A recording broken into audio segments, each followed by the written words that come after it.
आते रहे कि हम किधर निकल आए हैं। वो कनाडा तो यहाँ से बॉम्बे चले गए थे, बॉम्बे में करीब 20 साल रहने के बाद कनाडा चले गए थे। उसके पहले इंग्लैंड गए थे, वहाँ पे MRCP करी, FRCP करी उन्हें, और बाद में उन्हें फेलोशिप भी मिल गई थी, वहीं पे रहे थे। वहाँ से फिर कनाडा गवर्नमेंट ने इनको बुला लिया। मतलब गवर्नमेंट तो सभी बुलाने के लिए हमेशा ही तैयार रही है, और डिग्री भी और कहो कि उन्हें परोसी गई है ज़बरदस्ती, उनकी इतनी काबिलियत को देखते हुए। तो हमारे सामने जो शख्स हैं वो ठीक है, मेरे फ्रेंड तो हैं, पर वर्ल्ड में रिनाउंड एक फेस है, जो कि वर्ल्ड में कोई भी साइकियाट्रिस्ट ऐसा नहीं है जो इनको नहीं जानता होगा। सर ने 3-4 बुक्स भी लिखी हैं और कई तरह के गाइडेंस पूरे इंटरनेशनल लेवल पे देते हैं। वर्ल्ड की जितनी भी साइकेट्रिक सोसाइटी हैं या जितनी भी साइकेट्रिक हॉस्पिटल्स हैं, उनमें करीब सभी में सर में विजिट कर चुके हैं और कई तरह गाइडेंस दे चुके हैं। तो सब अपने आप में एक महान हस्ती होते हुए अपने रेहब सेंटर में आप सब लोगों को आशीर्वचन देने के लिए आए हैं। तो इसके लिए सर का मैं बहुत बहुत आभारी हूँ कि वो इस तरह से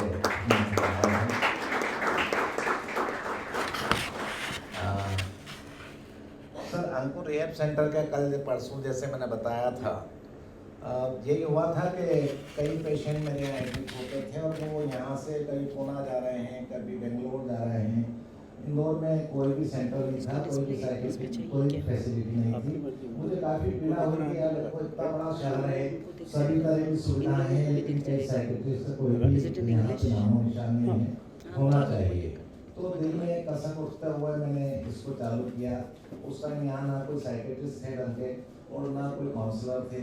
तो मैं करीब 6 महीने पहले, साल भर पहले यहाँ से बेंगलोर से काउंसलर को लेके आया, यहाँ को मैं रख के उनके गाइडेंस में पूरा सेंटर बनवाया। लैपटॉप उनको अंदर ले जाना पड़ेगा। साथ में तो फिर ये कैमरा कैसे चलेगा?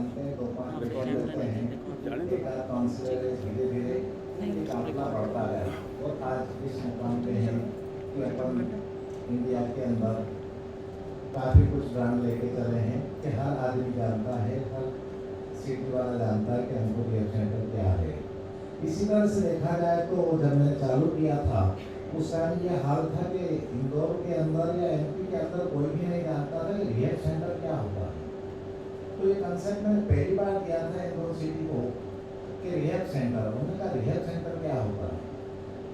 5-10 साल लगे इन सब चीज़ों को सिखाने में, लोगों को यहाँ की जन जागृति करने में, और बड़ी मुश्किल से, लेकिन अब तो करीब सभी लोग जानने लगे रेहब सेंटर का मीनिंग क्या होता है। तो यहाँ की जनता अच्छे पढ़े लिखे भी नहीं जानते थे कि रेहब सेंटर क्या होता है। तो उस जमाने में यहाँ की पूरी, यहाँ के साथ में प्रदेश की जनता को भी इतना अवेयर करवाना पड़ा कि रेहब इस तरह की चीज़ होती है, इसमें नशा मुक्ति के लिए ऐसा काम होता है, साइकेट्री के लिए भी होता है, पुनर्वास के लिए होता है, जिसमें सभी को पुनर्वास करके अपन अच्छा ढंग से उनका इलाज करके ठीक कर सकते हैं। तो ये इस तरह का चलता रहा था और इस तरह से समाज को काफ़ी कुछ एजुकेट करना पड़ा। इस 10-12 साल में जो साइकियाट्रिस्ट के बारे में लोग के अंदर कोई जनचेतना नहीं थी, उसको काफ़ी जगाना पड़ा। जगाने के बाद ही लोग आज के मुकाम में आए हैं कि जो भी नशा करता, आपने सभी जानते हैं कि किसी को भी अगर पता लग जाए कि रेहब सेंटर भर्ती करने वाले हैं तो वो समझ जाता है रेहब सेंटर मतलब क्या होता है। तो ये बात सभी लोग जितने भी नशा करने वाले हैं वो सभी जानते हैं और उनके घर वाले भी अब अच्छी तरह समझने लगे कि रेहब सेंटर मतलब क्या होता है। तो यहाँ तक की जन जागृति लाने के लिए हमें काफ़ी मेहनत करना पड़ा, लेकिन आज मैं इस चीज़ से काफ़ी खुश हूँ कि अब जनता यहाँ की और इसके साथ प्रदेश की काफ़ी कुछ इस कंसेप्ट को समझने लगे हैं और इसका लाभ भी लेती जा रही है दिन पे दिन। और देखा जाए तो समाज में यह विकृति दिन पे दिन बढ़ती ही जा रही है, आज भी कम नहीं है और आने वाले कल में और भी भयंकर स्थिति होती जा रही है। तो आखिरकार रेहब सेंटर एक तरह से आज की ज़रूरत है, कल की भी ज़रूरत थी, आज की भी ज़रूरत है और भविष्य में और भी ज़्यादा ज़रूरत होगी। और हम चाहते हैं कि और अच्छी तरह से इसे और निखार करके अच्छी तरह से काम करें, ज़्यादा अच्छा काम करें, जिससे कि आप लोगों को ज़्यादा से ज़्यादा फायदा हो सके।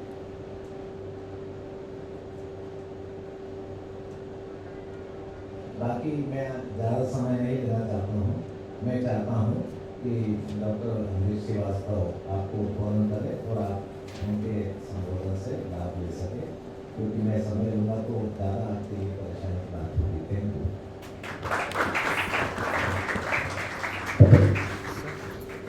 फेसबुक लाइव कर रहे हो तो अपनी जो रिहाब की जो प्रोफाइल है फेसबुक की, थैंक यू अभी अपन सर। अगर शेयर कर और लें हम उम्मीद करते हैं कि जिस सोच और हम उम्मीद करते हैं कि जिस सोच के साथ अंकुर हेल्थ सेंटर शुरू हुआ है और समाज में जो एक उद्देश्य लेकर के अंकुर हेल्थ सेंटर शुरू हुआ है, हम उसमें आपके बताए हुए मार्ग पर मार्गदर्शिका के तौर पर हम बढ़ते रहें और समाज में इसी उत्थान को देखते हुए आपने एक और प्रयास किया है।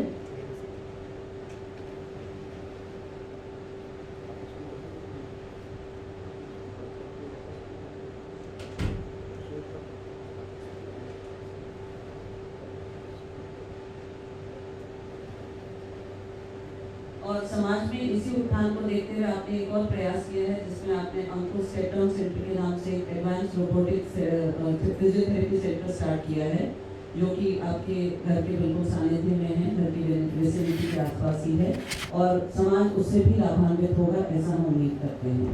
Between yesterday's mistake and tomorrow's hope, there is a fantastic opportunity that is called today.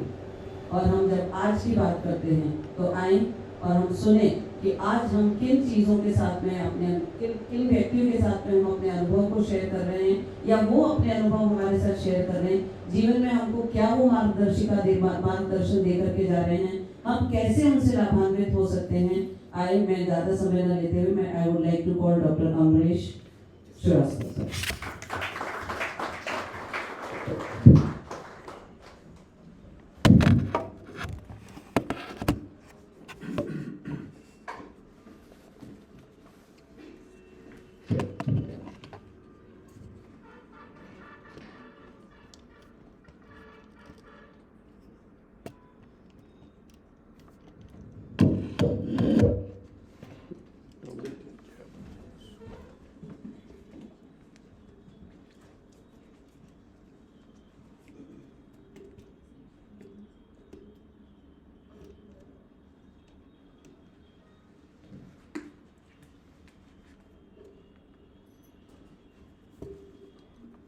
करिए फिक्स करिए।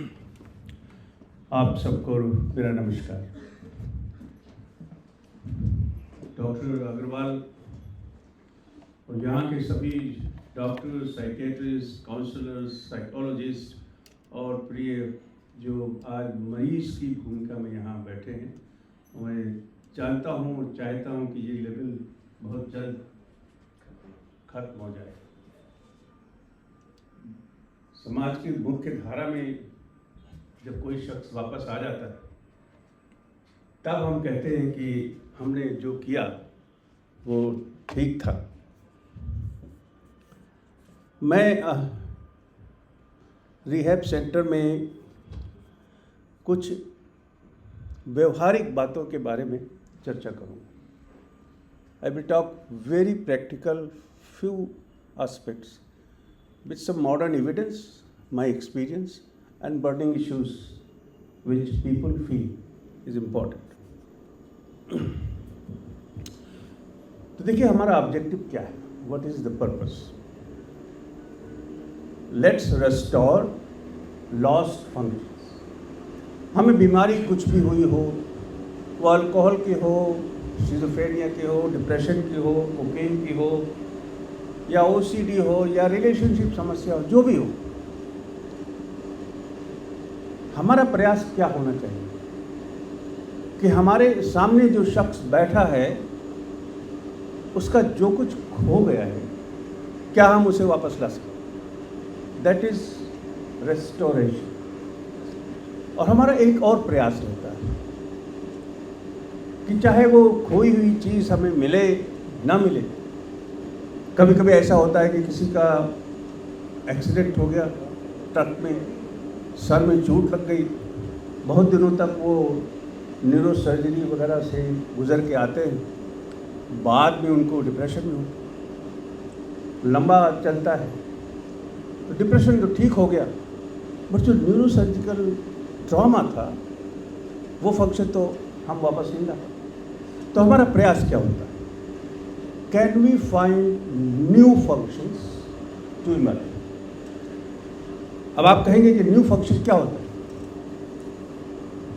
देखिए, जन्म के बाद जैसे जैसे इंसान उम्र में आगे बढ़ता जाता है उसकी सारी चीज़ें कमज़ोर होती जाती हैं।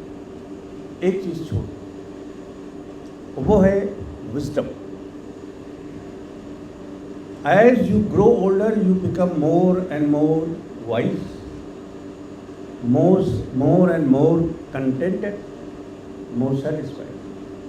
तो ये जो पार्ट ऑफ साइकोलॉजिकल फंक्शन है, यही एक ऐसा फंक्शन है जो जैसे जैसे उम्र जाती है वैसे वैसे बढ़ता जाता है, ये कम नहीं होता। रेस्ट और आप भाई उम्र हो गई, मेरी मेमोरी ख़त्म हो रही है, अब मुझसे साइकिल नहीं चलाया जाता, अब मैं इतने घंटे काम नहीं कर सकता, वगैरह वगैरह। अब do you agree what I am saying? तो हमारा प्रयास यहाँ होना चाहिए कि can we restore lost function and can we find new function in an individual's life. इन दोनों को मिला के हम कहेंगे let us reorganise. That you come to Ankur hospital और अंकुर इंस्टीट्यूशन, किस लिए?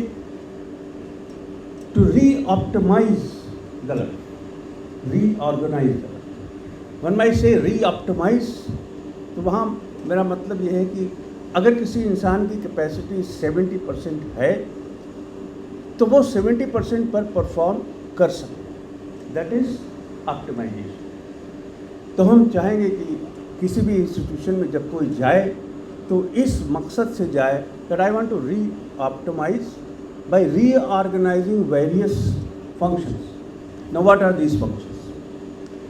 दीज फंक्शंस आर, पहला है क्लिनिकल। लोगों को नींद नहीं आती, भूख की समस्या रहती है, मूड ठीक नहीं रहता, विचार आते हैं, शक होता है, कमज़ोर हो जाते हैं, वगैरह वगैरह। You may have physical symptom, psychological symptom, you may have neurological symptom, you may have cardiac symptom, any symptom. So पहला है कि हम अपनी सिम्टोमेटोलॉजी को ऑप्टिमाइज करें। दूसरा है कि हमारे कुछ सोशल फंक्शंस हैं which can be compromised in presence of a mental disorder or psychological distress or a past experience of trauma or abuse। जैसे डर लगने लगता है अंधेरे में, साइकोलॉजिकल फंक्शन है। लोगों से रिश्ता बनाने में दिक्कत होने लगती है। मान लीजिए डिप्रेशन की वजह से एक रिश्ता टूट गया तो डर बैठ जाता है, नए रिश्ते बनाने में हिचक होती है। So this is social symptom. फिर हमने देखा मेडिकल सिम्टम।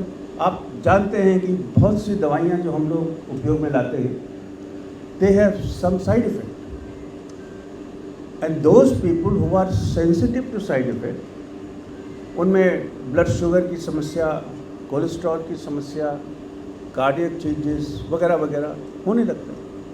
तो जब हम कहते हैं let me reorganise various component of life, तो हम ये भी कहना चाहते हैं कि हम ऐसी दवाइयों का वो कॉम्बिनेशन उस तरह से उपयोग करें जिससे साइड इफ़ेक्ट कम हो। और इसी के साथ साथ जो आखिरी मुद्दा है वो है स्पिरिचुअल सिम्टोमेटोलॉजी। अब मैं 1 मिनट लेके आपको बताऊं कि स्पिरिचुअल से मेरा मतलब कोई धर्म से नहीं है। स्पिरिचुअल को हिंदी में हम कह सकते हैं आध्यात्म। समस्या क्या है, जब आंख बंद करके आप स्पिरिचुअल के बारे में सोचते हैं तो आपको सामने जो दिखाई पड़ते हैं वो सब धार्मिक लोग, इसलिए हमारी सोच अलग हो जाती है। ऐसा नहीं है। Spiritual component is a permanent part of definition of health. आज की तारीख में विदेशों में, और जब हम कहते हैं let us examine a patient और do a medical assessment, so a physician is duty bound to do CNS, CVS वगैरह वगैरह, and at the same time spiritual assessment. अब आप कहेंगे ये स्पिरिचुअल, उसमें the trust between doctor and patient. So what is the degree of trust between doctor and patient? अगर उसके assessment में आता है कि ये इंसान जो हमारे सामने बैठा है ये मेरे पे विश्वास ही नहीं करता, तो इसकी spirituality is very different, my outcome is going to be different. So there are some criteria, about 1 dozen criteria which define spirituality. जिसको इस विषय में इंटरेस्ट होगा मैं उसे इसके बारे में अधिक जानकारी दे सकूँगा। So objective of coming to any institution and objective of all mental health professionals working in an institution should be to optimize life, make a complete man and complete family. So you will, our objective only should not be कि भाई आपकी समस्या ठीक हो गई, symptom खत्म हो गए, नींद आने लगे, घर जाइए। Any question? घर जाइए? No. A man being part of a family is a character of that person. So our criteria should be कि वो आदमी की सिम्टम भी ख़त्म हो जाए, उसमें वो कैपेसिटी भी डेवलप हो जाए कि वो एक दूसरे से रिलेट कर सके और वो फंक्शन में भी कंप्लीट हो जितना भी हो, और अपनी फैमिली में रहे, फैमिली से संबंध स्थापित कर सके, फैमिली की जिम्मेदारियाँ संभाल सके। देखिए, you may have 3 groups of people after successful treatment. One, there is no symptom and the person is going on work and making some money. Second, there is a person who has no symptom but he is able to do new experiments, change job and not get stressed, make more money, fulfill responsibility for children and other members of the family. And you will have a third set of person, that a person was not well, you have treated, he is now well, he is not only able to look after himself, but he is able to contribute positively to social capital as well. Again, the movie Beautiful Minds, आपने सबने देखी होगी शायद, तो वहाँ क्या होता है? It's a beautiful portrait. किसी शख्स को एक मेंटल इलनेस होती है और जब उसकी उम्र होती है लगभग 25-30 साल, और वो इकोनॉमिक्स में प्रोफेसर, बीमारी के बाद उसका डाइवोर्स हो जाता है, मगर भगवान उस पत्नी को, उस कैरेक्टर को सलामत रखे, डाइवोर्स के बाद भी वो अपना केयर टेकिंग का जो रोल था उसने नहीं छोड़ा। वो हर महीने ले जाती थी, एक एनाटेंसोल इंजेक्शन लगा के लाती थी। तो ये mister John Nash became all right. लगभग 54 he was when he was re-inducted in faculty, and then he wrote a paper, and he wrote a paper on the subject that he had chosen when he was developing schizophrenia in 20s. And that paper was selected for Nobel Prize. So the success story of a person, इसलिए मैं कहता हूँ कि किसी को मानसिक बीमारी हो गई तो वो सफल नहीं होगा, ये बात सही नहीं है। इस बात पर निर्भर करता है कि आपका इलाज कैसा होता है, लोग आपके साथ कैसे जुड़ते हैं, आपका कुटुंब कैसा बनता है और आप में प्रगति कितनी होती है। अब हमें थोड़ा ये भी जानने की ज़रूरत है कि जब ट्रीटमेंट काम करने लगता है तो हम उसको कैसे जज करते हैं। किसी में तो 3 शब्द हैं, रिस्पॉन्स, रेमिशन एंड रिकवरी। किसी में सिर्फ सिम्टम ख़त्म होते हैं, किसी में सिम्टम ख़त्म होते हैं और फंक्शन अच्छे निकलने लगते हैं, पत्ते अच्छे निकलते हैं, हरियाली होती है, मगर किसी में आप ये नहीं बता सकेंगे कि इसे बीमारी हुआ था या नहीं हुआ था, and that is recovery. So our objective, देखिए यहाँ पे ये कैच है, जब हम लोग ड्रग ट्रायल करते हैं तो in many situation the our outcome criteria is not recovery, it is response rate. और रिस्पॉन्स रेट में मैं आपको बताना चाहता हूँ कि अगर किसी ने कहा कि drug A is effective in by 70%। तो मुझे उसमें कोई इंटरेस्ट नहीं कि ये 100 में से 70 लोगों को फ़ायदा करती कि नहीं करती, no.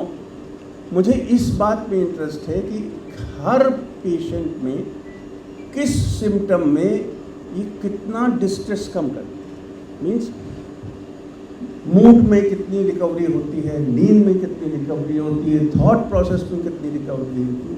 That is more important and that is a better parameter to जज ए ड्रग रिस्पॉन्स।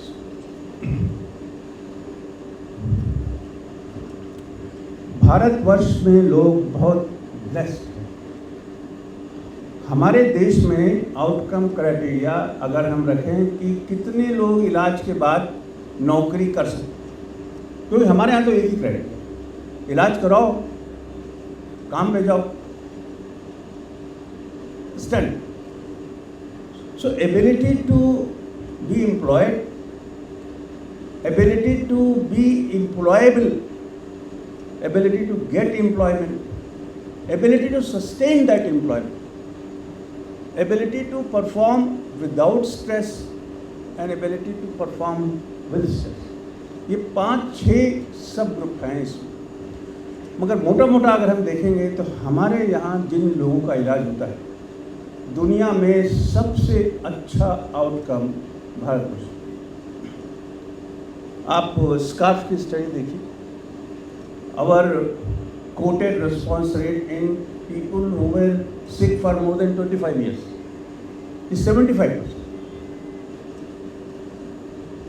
हम इंग्लैंड की बात करें तो ऐसा कहते हैं कि 1/3 will remain unmarried, 1/3 will not have children, 1/3 only will get employment.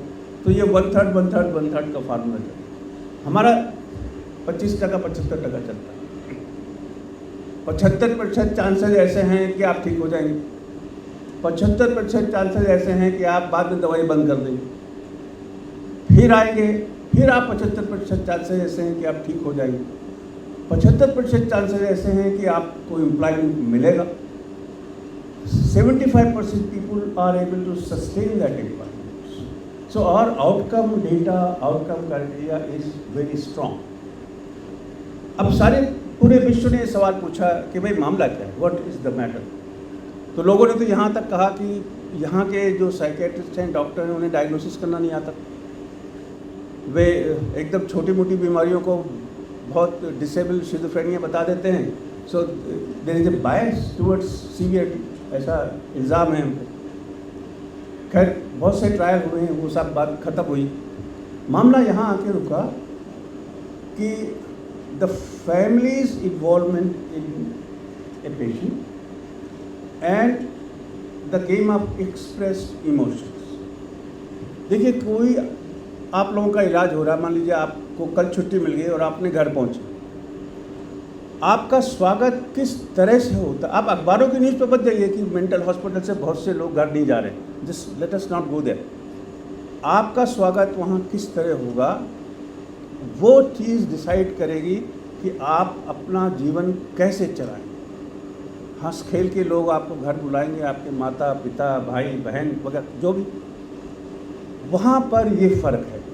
Out there America में, जर्मनी में क्या होता है, जब तक सरकारी आवास की व्यवस्था नहीं हो जाती हम पेशेंट डिस्चार्ज नहीं करते। तो हमारा क्राइटेरिया वहाँ ये हो जाता है कि भाई इनका हाउसिंग हो गया, मंथली इनकम हो गया, वरना उसके लिए 2-2 महीने 3-3 महीने पेशेंट पड़े हुए हैं वहाँ। जब वो हो जाएगा तब तो वहाँ इमोशनल केयर का तो सवाल ही नहीं उठता। जो शख्स आपके केयर में इन्वॉल्व है वो हॉस्पिटल का एम्प्लॉय है, वो आपका रिलेटिव नहीं है, वो आपके फैमिली का आदमी नहीं है, तो वो अपनी ड्यूटी कर रहा है, अच्छी कर रहा है, नो प्रॉब्लम। मगर जब when a wife is a caretaker, when a husband is a caretaker, when a mother is a caretaker, I tell you, मेरी किताब है, उसका नाम है माइंड मैटर्स। उसमें 64 सच्ची कहानियों का डिस्क्रिप्शन है और हिंदी में उसका नाम है दर्द का सफ़र।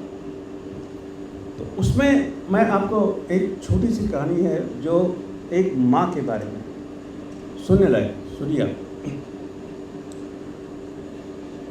एक टैक्सी चलाने वाला है और उसकी 2 लड़कियाँ।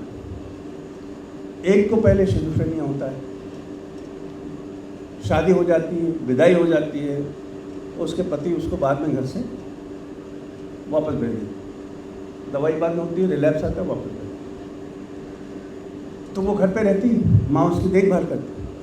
अब छोटी वाली की शादी तय होती है, शादी तय होती है और वो कहती है उसी समय due to the stress of marriage she becomes acutely ill, उसको सिम्टम शुरू हो जाते हैं। शादी को 15 दिन रह गए हैं and she is behaving abnormal. Now आप सोचिए हाउ मदर्स कैसे सोचती, वो मदर उस बच्ची को लेती है और साइकेट्रिस्ट के पास जाती है और कहती है देखिए सर आप इसको ECT दीजिए। तो वो बोलते हैं कैसे दें, कौन कंसेंट देगा अभी, वगैरह वगैरह जो यूजुअल बातें होती। कैसे, बोले नहीं आप ECT दीजिए, ठीक हो जाएगी, मैं इसके फेरे करवाऊंगी। बोले भाई दवाइयों के नींद में रहेगी तो फेरे कैसे करवाएगी। बोलते नहीं नहीं नहीं मैं लेके बैठूंगी रात में, फेरे होंगे। अच्छा, एक कॉन्ट्रैक्ट बनता है। मैं आपको सच कहानी बता रहा हूँ। एक सोशल कॉन्ट्रैक्ट डेवलप होता है between the doctor and the mother कि ठीक है इन interest of the illness and the patient. वो पूछता है कि भाई क्यों ऐसा करें। बोले सर मेरी बड़ी लड़की घर में बैठी है और इसका भी यही हाल होगा अगर मैंने ये नहीं किया तो। Look at the insight for prevention. हम अपने लोगों को जाने, लोग अक्सर कहते हैं ना कि अवेयरनेस नहीं है, ये नहीं है, मैं उसका जवाब देना दे रहा हूँ। She says doctor nothing doing. तो डॉक्टर कहते हैं भाई शादी के बाद तो विदाई होनी, तो पति के घर जाएगी, उसको वहाँ सेक्सुअल प्रॉब्लम और दवाइयाँ वगैरह। बोला नहीं आप चिंता मत करो, you don't worry, not a problem, मैंने सब फिट कर रखा है। क्या कर रखा है? बोले मैंने पंडित जी को बुला रखा है, वो कहेंगे कि 1 साल तक विदाई नहीं होगी। And believe me she did it. She made the psychiatrist give a session of ECT. After 5th ECT she got her married with Hindu ritual Fera and did not send the daughter to husband's house for 1 year. Completed the compliance, then sent and living happily. No problem. So this is our family and a different understanding by psychiatrists. Here the psychiatrist did not opt to go by rule book. You know, he did adopt to cultural practices. आपको वो किताब पढ़नी चाहिए क्योंकि उसमें भारतवर्ष की कहानियाँ हैं, इंग्लैंड की कहानियाँ हैं और कनाडा की भी कहानियाँ हैं, तो बड़ी इंटरेस्टिंग है। बहरहाल हिंदी में दर्द का सफ़र और माइंड मैटर्स। कितना टाइप है बात करें?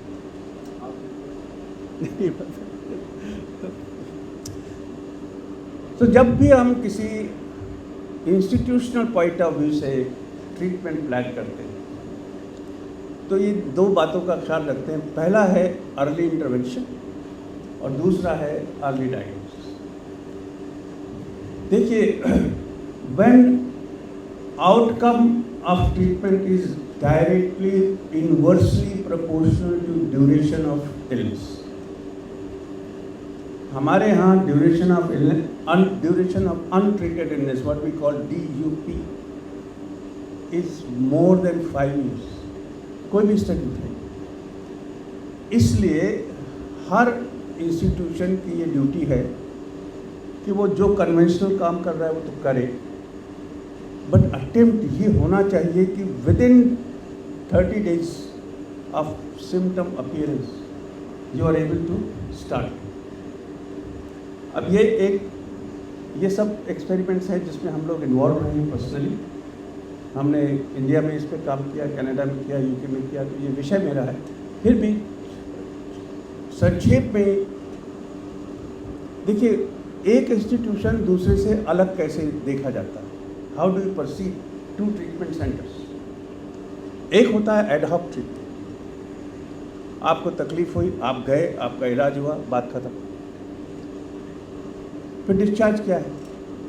आप बॉम्बे जाएं, KEM अस्पताल जाएं, कहीं भी जाएं, जैसे आप डिस्चार्ज हुए अस्पताल अस्पताल के बाहर आए, फिर ना आप मेरे ना वो कोई, इस drop like a hot potato. Till yesterday, the quality of care was so structured. Nurse, IABI, doctor, resident, psychology, dozen of people. Today, there is nobody.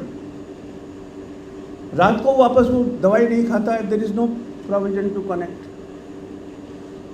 So any discharge without provisions of continuity of care is, according to me, not a good practice.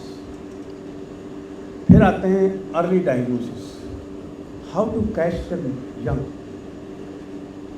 देखिए, if we go by definition how we make diagnosis, say DSM or ICD, what are we taught? A patient fulfills the following criteria A, B, C, D, 1, 2, 3, 4.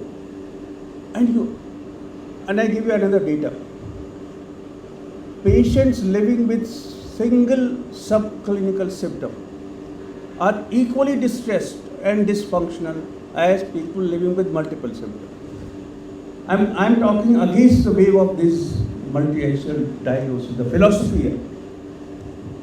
So if there is a person who only feels suspicious and is functional and does not fulfill any other criteria, I either define a delusional disorder or wait.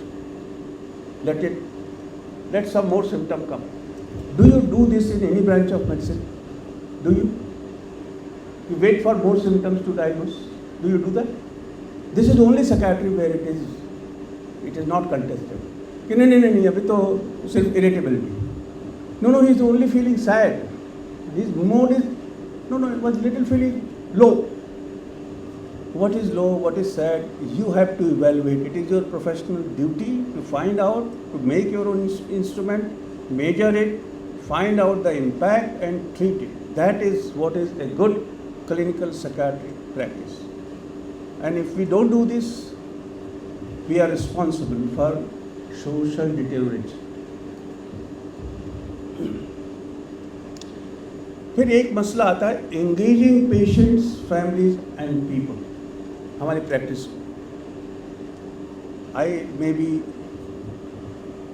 anybody may be howsoever intelligent, clinically excellent or whatever, gold medalist वगैरह वगैरह होते हैं हमारे medical college में.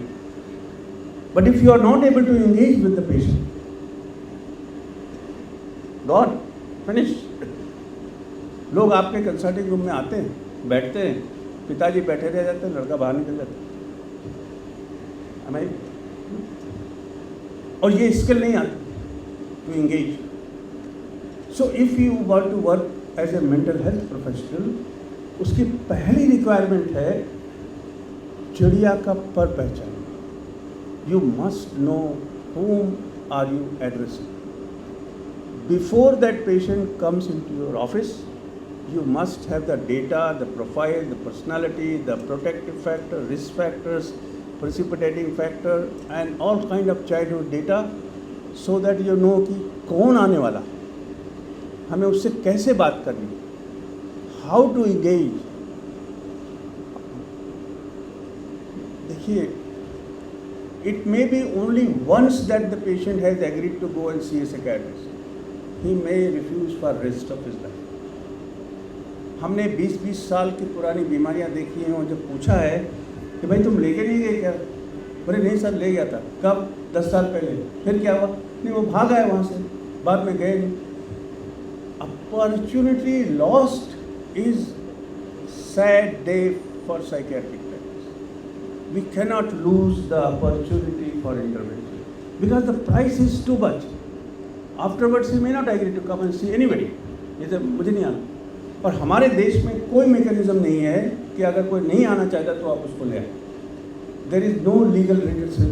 Foreign countries में दूसरी जगह mental health act और मेंटल हेल्थ बिल इस तरह बनाए गए हैं कि if there is somebody who is at risk, the police can go, catch, hold, bring. We are authorized to keep for 3 months, 3 years, make diagnosis, do whatever we like. But हमारे यहाँ नहीं है. हमारे यहाँ आधे से ज़्यादा लोग रिस्की हैं, वायलेंट हैं और सड़क पे घूम रहे हैं. They are cause of concern. So how to engage with the patient, with the family, and people like their friends, their girlfriends, their teachers, etc. etc. फिर साइकेट्रिक हॉस्पिटलाइजेशन आप बता दीजिए, बंद कर दीजिए 5 minute. Psychiatric hospitalization is highly traumatic for relative. मजबूरी में माताएं पत्नियां लाके उन्हें एडमिट करती हैं, घर में जाके गले मिलकर रोती. बहुत कम ऐसे हैं जो they feel sigh of relief की बला टली. They very few like.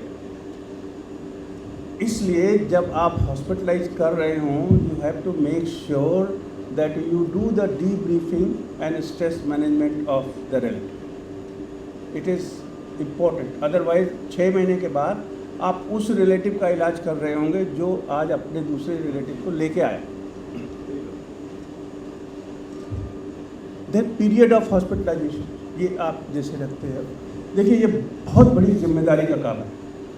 To take control of somebody's life, कि आप यहाँ रहो, आपके नींद, खाना, पानी, सारी व्यवस्था छोड़िए, उसकी जिम्मेदारी हमारी. और ये भी जिम्मेदारी हमारी कि आप सेफ रहोगे, और ये भी जिम्मेदारी हमारी कि दूसरे भी आपसे सेफ रहेंगे.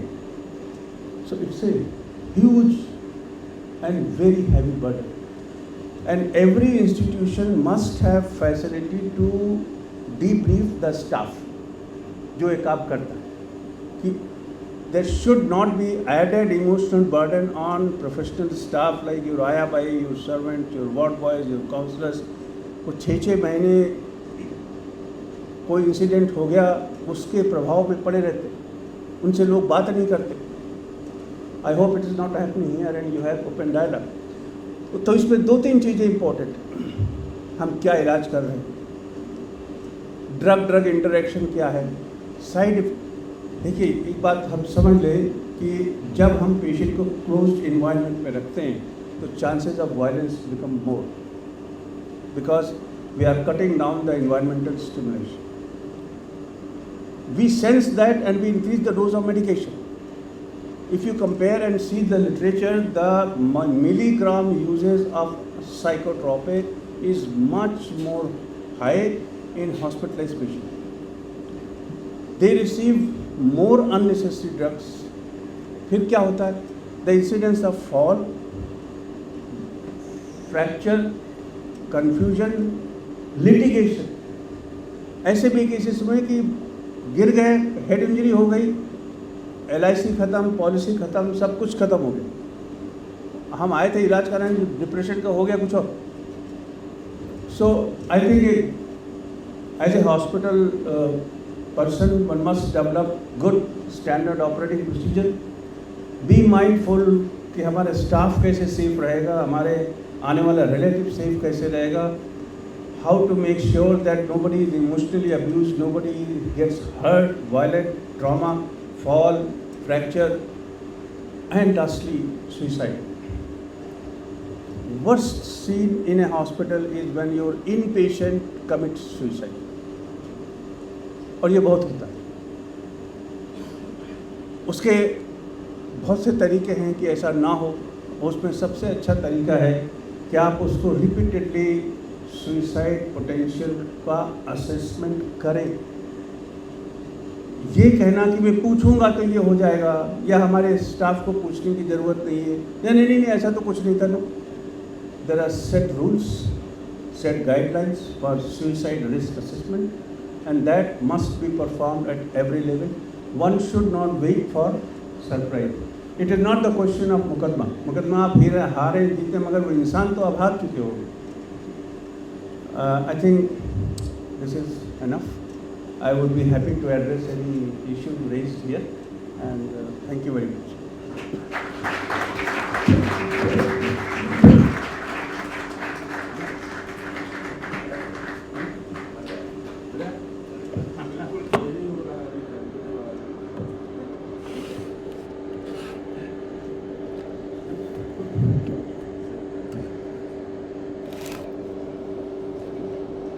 Thank you, sir.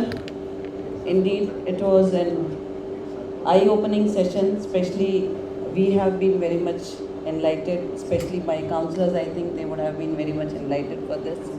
हाँ, हमारे पेशेंट्स के लिए भी बहुत छोटी छोटी सी सीख मिली है, और आप उसको अगर बहुत ध्यान से आपने सुना होगा तो डेफिनेटली इसमें भी आपको अपने जीवन के उन सीखों को उतारने की सफलतापूर्वक उन जो पॉइंट्स सर ने दिए हैं उनको अगर आप अपने जीवन में लागू करेंगे तो कहीं ना कहीं आप सफल जरूर होंगे।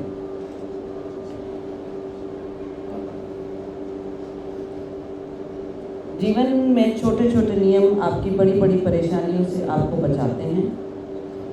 जैसे कि कहा जाता है, मन में आने वाला विचार तो एक पल का होता है, लेकिन उसका प्रभाव हमें लंबे समय तक दिखता है और हम उसका प्रभाव में लंबे समय तक काम करते हैं। और शायद यही एक छोटा सा 1 घंटे का हमारा जो सेशन हुआ है, ये पल भर का था, लेकिन इसका प्रभाव जो है वो उम्र भर का रहेगा। और मैं छोटी सी एक और निवेदन सर से करना चाहूँगी कि नो डाउट कि it is your family only, ये आपका अपना परिवार है, क्योंकि सर आपके हैं, हम आपके हैं, और वो हमने परसों आपको अपना बना ही लिया था और आपने भी हमें अपना बना लिया। पर एक टोकन ऑफ ग्रैटिट्यूड है जो हम अंकुर रिहैब सेंटर की तरफ से आपको देना चाहेंगे, और मैं डॉक्टर अंकुर अग्रवाल जी से निवेदन करूँगी कि वो आएँ और सर को एक टोकन ऑफ ग्रैटिट्यूड दें। क्यों? क्योंकि हम इस चीज़ में बहुत बिलीव करते हैं।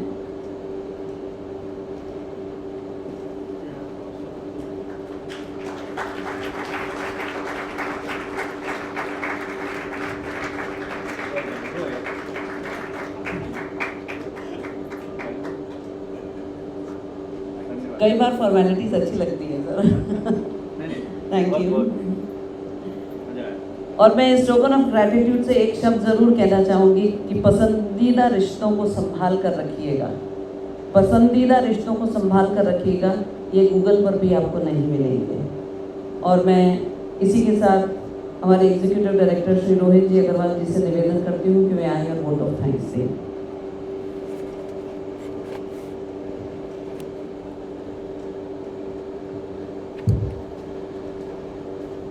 Thank you, ma'am. I would like to welcome Agnihotri sir, Srivastava sir, sorry. I beg your pardon because I am not feeling well. I have a bad throat today. So first of all, I apologize for the same. आज हमने जितना sir को सुना, Srivastava sir को, मेरे ख्याल से जो भी उन्होंने अपने छोटे छोटे एक्सपीरियंसेस आप सभी के साथ शेयर किए हैं, ये सारे एक्सपीरियंसेस कहीं ना कहीं आप सभी लोगों को जब यहाँ से आप ठीक होकर वापस अपने परिवार के साथ जाओगे, वो वहाँ पर आपको हेल्प करेंगे।